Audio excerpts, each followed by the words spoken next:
Johane chapter 7 sofunda amavesi amathathu kuphela.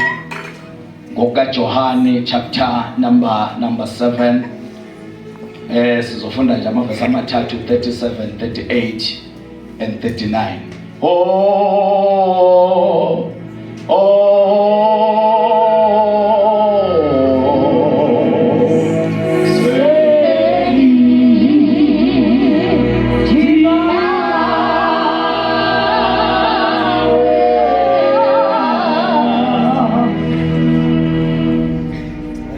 John chapter 7 verse number 37, 38 and 39 egameni likaJesu kufundeka kanje.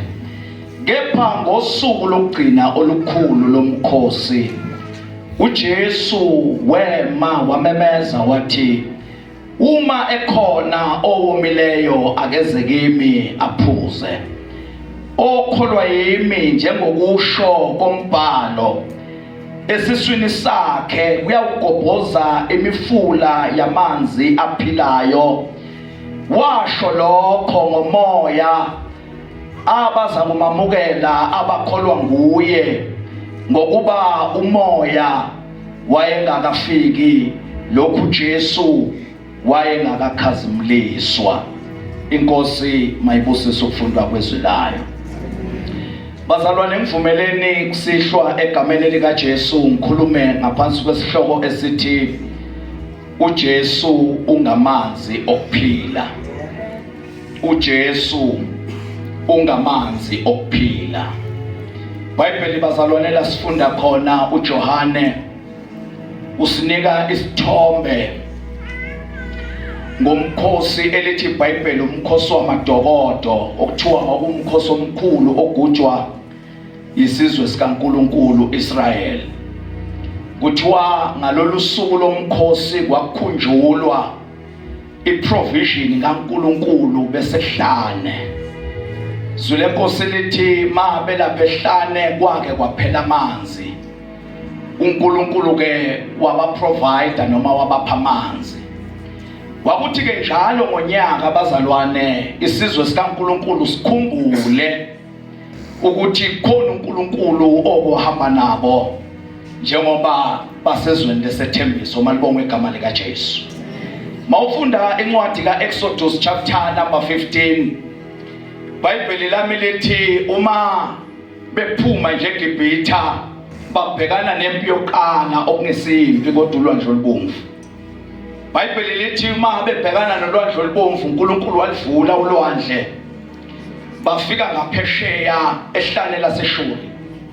Mabefika lapha ngaphesheya ehlane, izwi likaNkulunkulu lithi wathi uMoses benodadewabo uMiriam akulungi ukuthi singedlula siyeke sishaye matha sibonanga, ngoba uNkulunkulu usikhiphile ezweni lobugqili wawela nathi nasolwandle.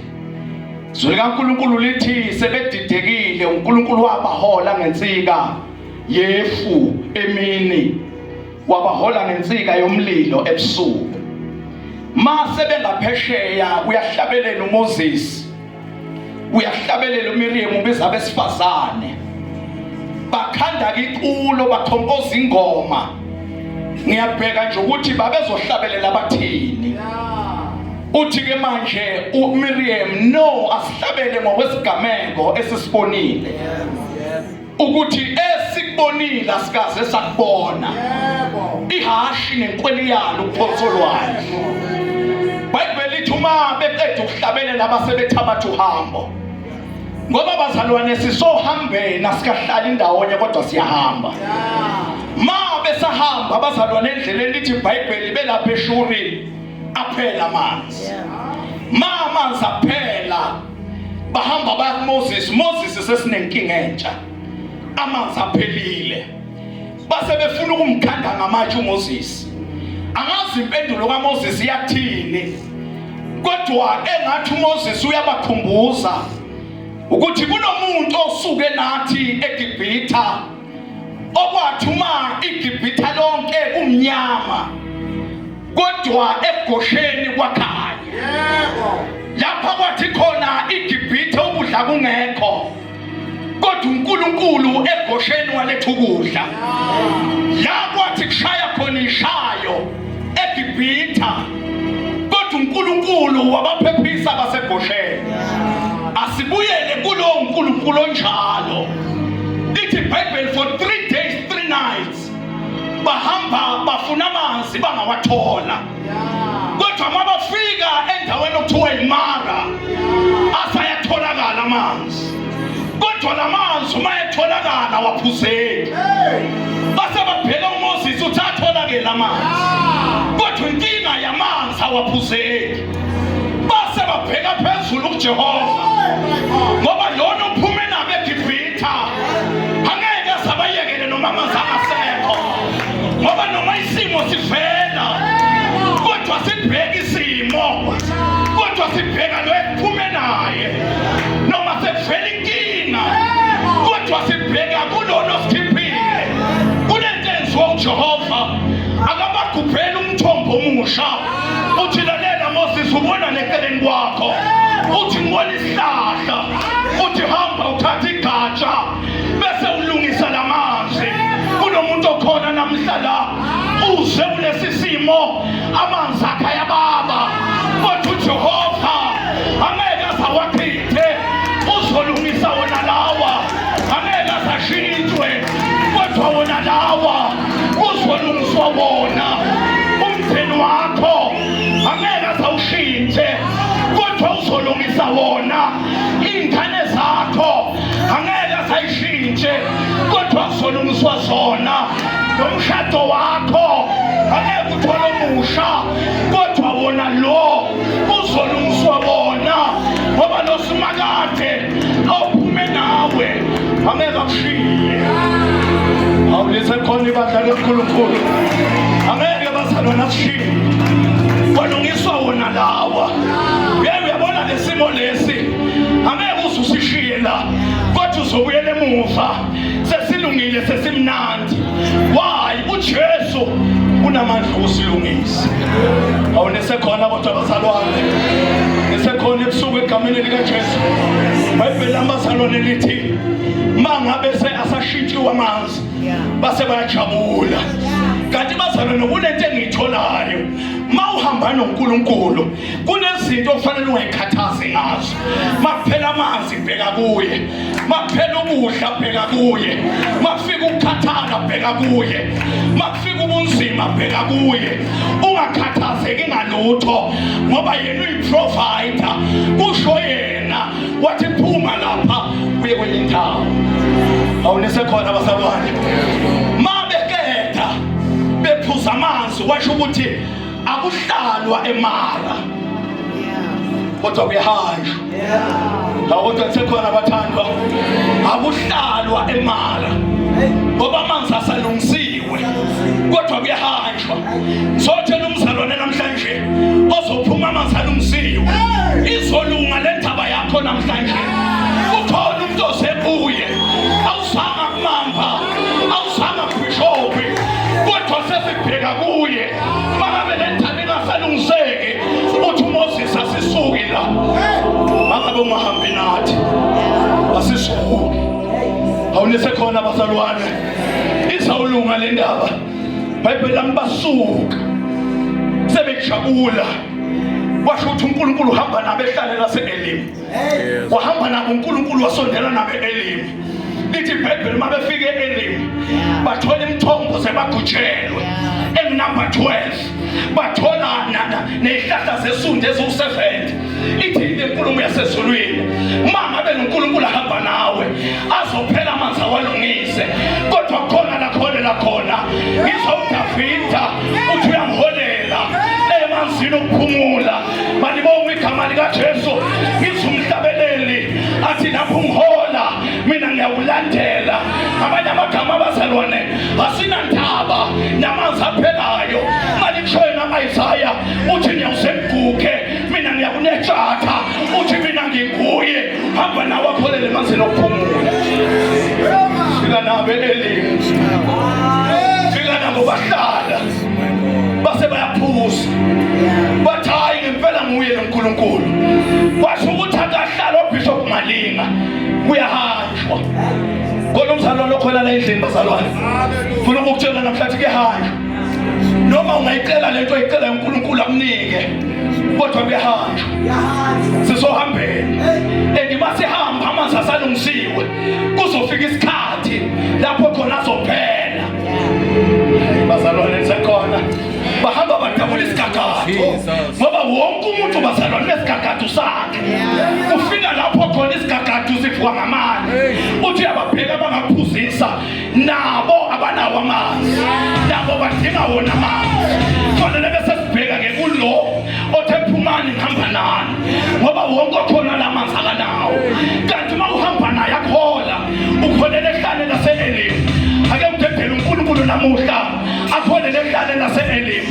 Kunemithombo ezawugujwa noma ungoma namuhla kodwa khona imithombo azokugubhela yona. Kunemithombo ekulindele bekezela emthandazweni. Bekezela. Into esenza satholakala kalula nabaprofeti bamanga. Sithe masifike Mara sathola amanzi eBaba. Sahamba safuna ukuphuziswa ngabanye. Babe ngathi eDamaseko kulabantu abangena babefuna uJehova kodwa baphuma bathola ama-20 liters.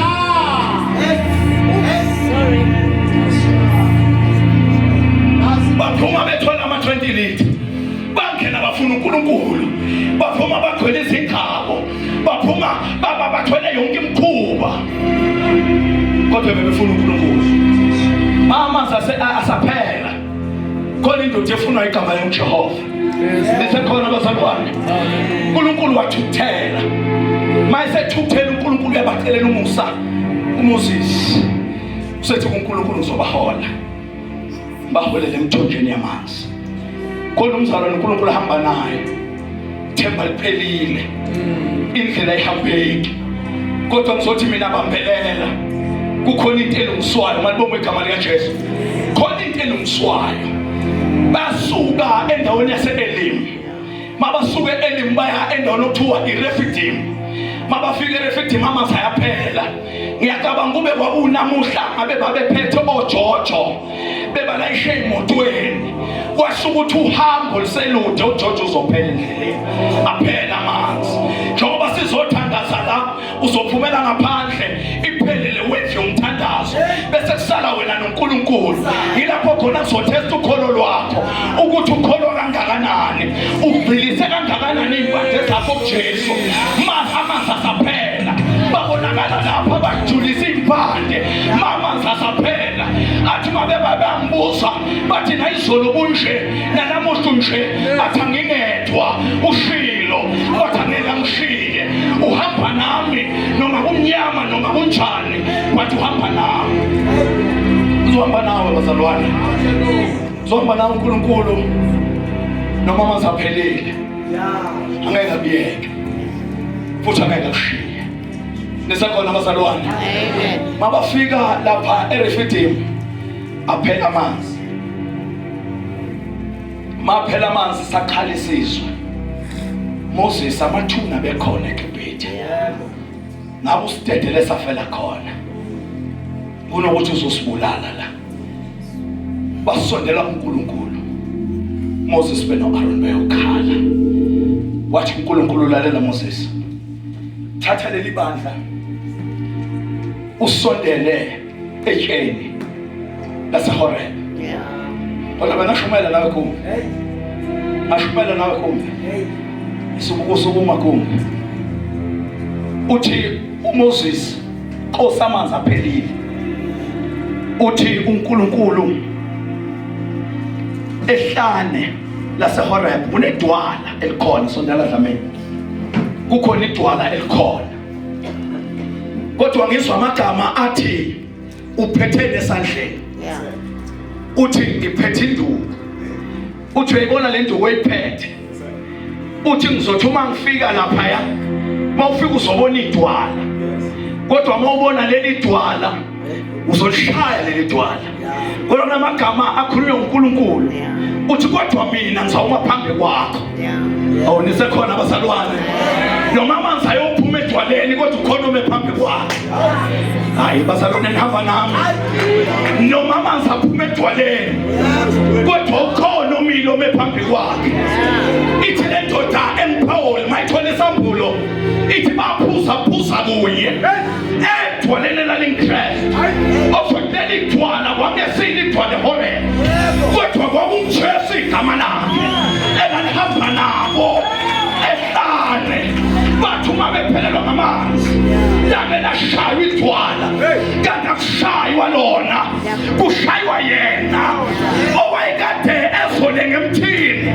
Mayeshaywa baphuza abantu befanele ukufa kodwa baphila ngoba kwangashaywa idwala kodwa kwashaywa yena. Kuthiwa wadabula amazulu wehla emhlabeni babeshaya idwala baphuma amanzi base bayaphuza ngoba waphuzwa edwaleni kodwa waphuzwa edwaleni leli dwala limKristu.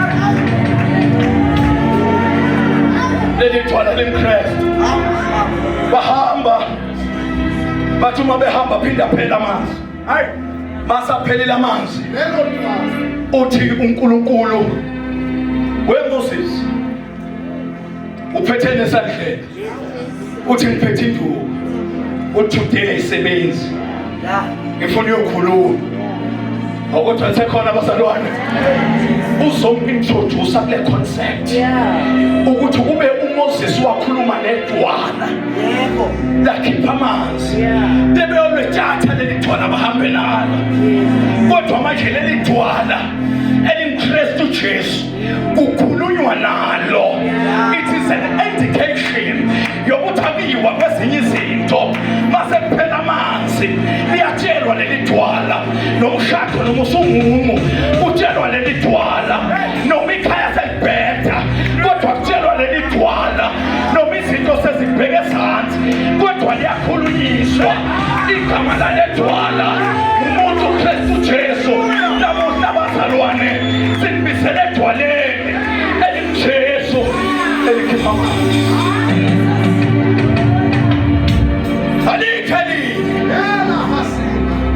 Alikeli igama lale dwala umuntu uKristu Jesu. Dwala hamba nalo mase kufika isidingo sokuphuza bese liyabonakala. Angazi ukuthi la lithiza kuphi kodwa la lifike libonakala.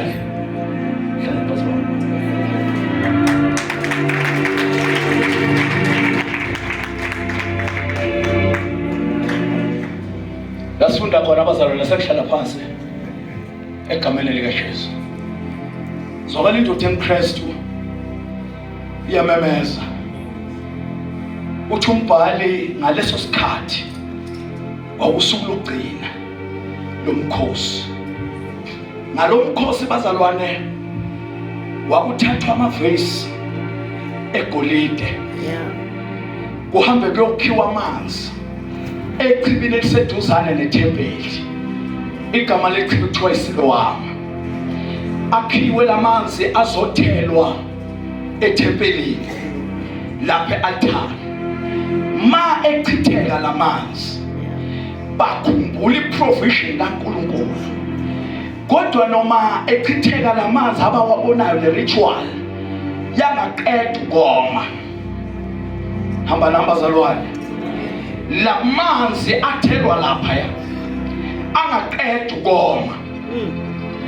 Kwasho ukuthi bawathela lamanzi ethempelini as a symbol ngoba ethempelini kwakuyisymbol ye-presence kaNkulunkulu ngoba uNkulunkulu wakubonakala inkazimulo yakhe ethempelini. So now every time abenza ritual esontweni wakusuke kufuneka ipresence kaNkulunkulu. Kwasho ukuthi ngaleso sikhathi ipresence kaNkulunkulu yayingezwakali futhi ingabonakali.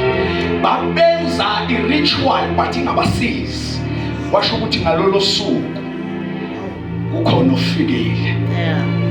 Khona indoda ekhona uthi uJohane mawufunda chapter 1 eqaleni wayekhona ulizwi.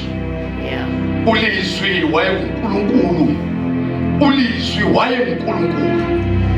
wababona abantu bomile baphuza kodwa bengakholwa ekuphuzeni kwabo. Yamemeza ngezwi elikhulu yasezulwini yathi ukhona yini omileyo phakathi kwenu? Ekhona abazalwane? Ukhona yini omileyo phakathi kwenu? Babheka bakalaza wathi hayi kusho mina ukhona yini omileyo? Makenzeke ima sokuphuza uthi lamanzi azowaphuza ngamanzi okuphila. Masa waphuzela kasomi ngoba ngaphakathi kwakhe kuyogobhoza iyalo zamanzi okuphila. Lamanzi akabonwa indoda u-Ezekiel eyayikathi ihlele ethempelini. Yathi uma ihleli ithandaza yabona ithempeli likaJehova. Lithi iBhayibheli leli ithempeli lalisezansi, umlomo walo noma umnyango ubheke empumalanga, i-althari lisezansi. Kodwa lapha e-althari kwaphuma amanzi asakhala yageleza. Mawucheka i-geography yale thempeli yayenzeka nje, kodwa kwaphuma amanzi akhuphuka abhekela aphambana newele ageleza lamanzi. Wakale Ezekiel wakwana wakale Ezekiel wathi angisakhona ngoba semakhulu kakhulu. Lamanzi kananjani aqala lamanzi akumfula. Makumfula nje iBhayibheli ngale lapha yakhona kunolwandle. Amanye amahumusho athi yi-Dead Sea. Isizulu asikathasike kahle lapho, kodwa isiSwati sithi lwandle leliswayi. Amanye amagama lapha kulolwandle akuphili lutho, kodwa lamanzi uma egeleza kuthiwa lapha yakhona kulazo ngena khona noma kungenalutho, kodwa sangena wona kuzoba nokuphila. Somemezela namhla esikomo ukuthi lamanzi angiJesu maeza funa indlela ezakuwe, vuleka lwandle olufile ngoba azangena phakathi kwakho azoletha ukuphila. Awangeni lamanzi usale unjalo, awangeni lamanzi ungabi fertile, azangena lamanzi uba nenhlanzi. Bona umuntu ofile la babishop umyeni, ngibona umuntu ofile othi bese ngilangazelele kuyofika enkozweni kakhulu. Nawo amanzi okuphila, lamanzi igama lakuJesu makafika kumuntu noma ngabe bekunani, kodwa kuyavukwa. Nawe bokade ufile ngey'phapheko zakho, nawo amanzi okuphila. Noloyiwe, nawo amanzi okuphila. Nowabulawa, nawo amanzi okuphila. Novaliwe, nawo amanzi okuphila. Nomasanyakazi, kodwa nawo amanzi okuphila. Igama lalamanzi uJesu Kristu, igama lalamanzi uKristu Jesu. Soletha ukuphila noma ngabe sowehlula isidakamizwa, kodwa nje vuleka uthi impilo yami ifile Jehova. Noma ubambanela ugatsha liyephuka thani ya Jehova, nangu mina I'm a Dead Sea, kodwa ngithethela lamanzi awazokwenza okuthile empilweni yami. Lithi iBhayibheli wathi uma ebheka lo mfula u-Ezekiel la eceleni waqala wahluma ihlahla, watshaleka impilo. Immediately angena olwandle okuthiwa lifile, waqubuka iy'nhlanzi, waqubuka iy'lwanyakazana. Mawuthethela lamanzi angiJesu kunezinto zeminyaka ebekudala zaphela zavalwa, kodwa namuhla kunamuhla, namuhla amanzi okuphila yageleza ezakuwe, ayakulocate namhlanje. Ayikho into esiyaziyo, ayikho into esiyilethile, kodwa silethela amanzi. Malome igama likaJesu thina umbhalo okholwa yimi njengokusho kombhalo, magobhoza lamanzi aletha ukuphila. Bible lithi kwaba namadoda. My prophet, umprofeti uJoel 2:28 uthi ngekhathi zokugcina ngiyothululela umoya wami phezu kwayo yonke inyama. Mawufunda u39 lesahluko uthi lamanzi ngoba amanzi dlamini ayisimboli ka Holy Spirit. Amanzi ayisimboli ka Moya Ongcwele. Angisho amabhusho Nkosi yami. Angisho ichibi. Ngithi amanzi ayisimboli ka Moya Ongcwele. Number 2, amanzi ayi-essential yokuphila. Ngaphandle kwamanzi umuntu akaphili. Abezisayensi bazokutshela ukuthi 70% of your body yakhiwe ngamanzi. Okusothi umuntu ngaphandle kwamanzi akayilutho. Manje kamanzi ayisimboli ka Moya Ongcwele. Amanye amagama umuntu noma ngaba nesipho esingakanani, kodwa mangabe the Holy Spirit engekho kuye akakwazi ukusurvive. Akusurvive umuntu Ongcwele ungekho. So now umoya Ongcwele sowufike kuwe, ufika njengamanzi okuphila olwandle olufileyo. Umoya Ongcwele ufika uzovusa izinto ngoba kunezinto esezafa.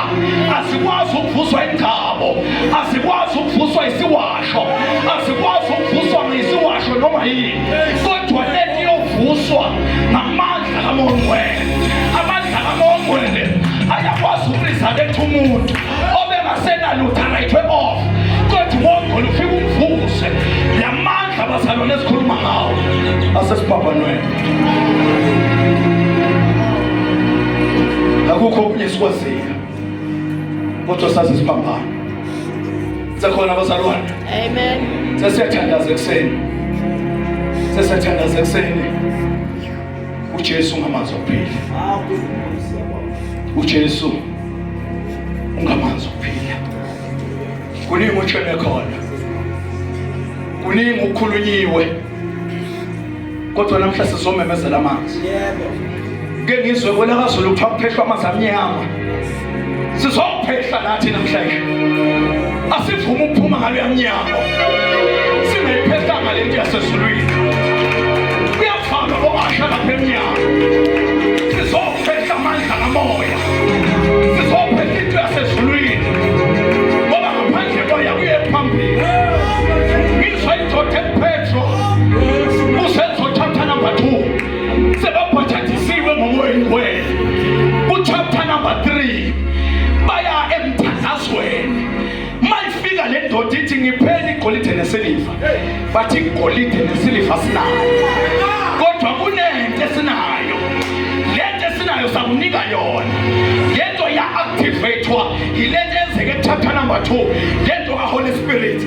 Ake ngizochallenge umuntu namhlanje ukuthi ngalento yamandla yamanzi kaJesu azakwenza ufike ekhaya namhlanje umegeyidini uthi lento bekade ivalile hayi namuhla ngoba namhla kuphethe amanzi okuphila avela kuJesu.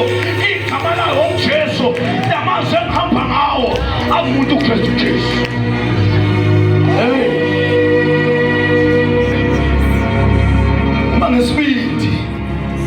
Uma ngesibindi ufana nami, bakutshela bathi itoha ngeke ulithole. Bakutshela ukuthi unkosikazi ngeke umthathe. Bakutshela ukuthi ikhaya lifile, kodwa uthi ngangifile ngokwey'phambeko zami. Kodwa bonke abamemukela ngokukholwa banikiwe amandla ukuthi baba ngabantwana bakaNkulunkulu. Naba ngabantwana bakaNkulunkulu kunento engaphakathi kwabo. I was telling my church on Tuesday, ngithi lento engaphakathi kwethu isinika i-authority yokukhuluma nezimo zisilalele ngoba sine driving factor, sine driving force, the Holy Spirit. Awunisekhona kodwa abazalwane. Ilento abazalwane sizoyiphehla dlamini. Sesiyathandaza babe. Sondela ngaphambili sothandaza. uNkulunkulu bazalwane ufuna umuntu. uNkulunkulu ufuna umuntu ofile namuhla. Ufuna ukuthandaza nabantu abafile. Othe mfundisi ngifile. Manje lo mfulu ugelezele kimi. Mfundisi ngifile ngomile. Ufuna ukuphuza. Kulokuphuza kwasezulwini. Ufuna ukutshela into eyisimanga. Asiyisho lento motivationally. Kodwa sinobufakazi bayo. bake baphuza noma kungafelani kodwa praise the Lord ngangisiza ngoba ngiphinde ngikhethe ophuzayo ulawa amanzi ophuzayo ulawa amanzi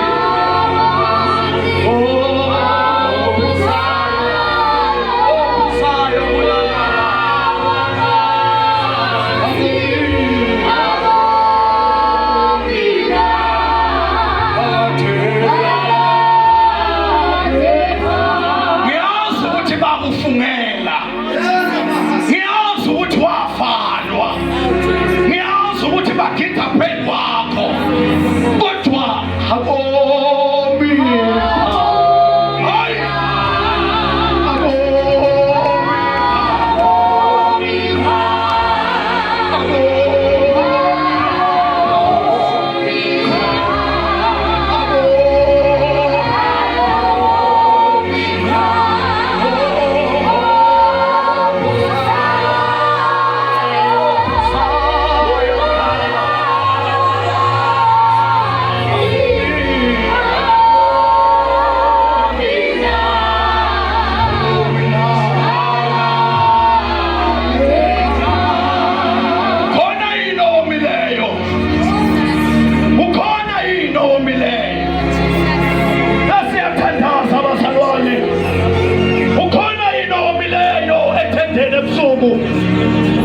khona yini omileyo makenza zophuza sebafikile abasezulwini baletha uJojo omkhulu igama lakhe lingoyo ngwele kunezinto ezolungiswa namhlanje noma ngabe kwabhala kwamuphi ukhiya kodwa ngiyamemezela namuhla ebusuku ukhona yini omileyo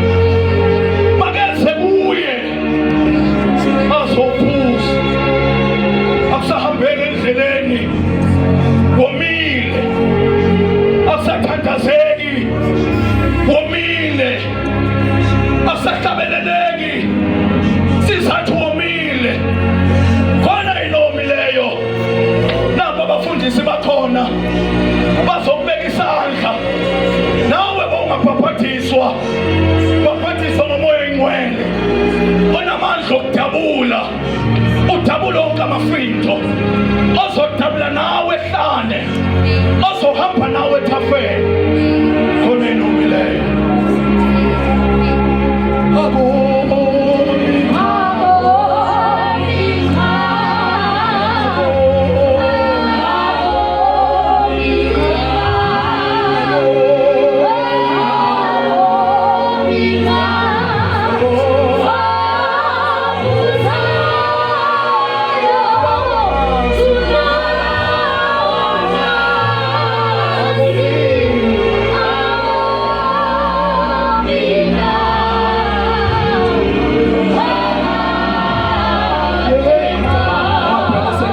ungagijimuza ngaphambili uzophuza ulawa amanzi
uyawusala nensila beyibambile uyawusala negama lakho kodwa ngibona amanzi ayehla agelezele empilweni yakho ngibona amanzi agelezele empilweni yakho ngibona amanzi agelezele ekhaya lakho, ngibona amanzi agelezele ebandleni lakho.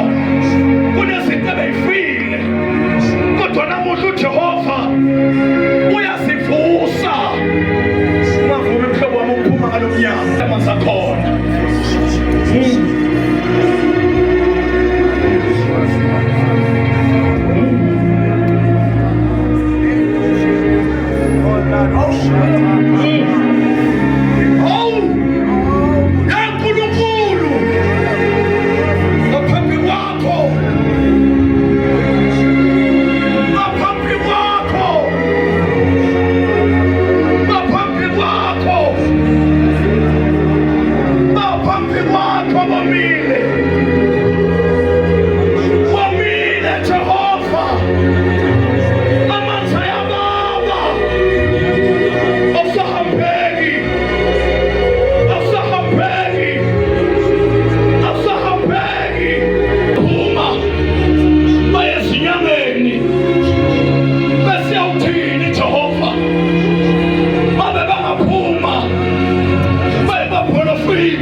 The Holy Spirit ayihlale phezu kwabo ngegama likaJesu.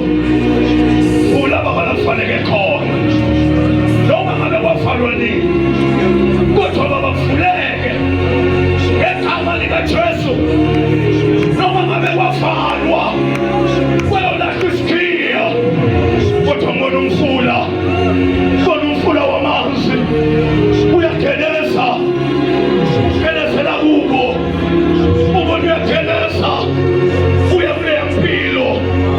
Ubona uyageleza, uya kuleya mntwana, uya kuleya ntombi, uya kuleya nsizwa.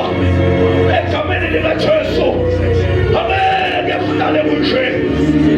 Hey, bonwele, bonwele, bonwele, bonwele.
Wehlele emhlabeni, wehlele ukuzosifundisa konke.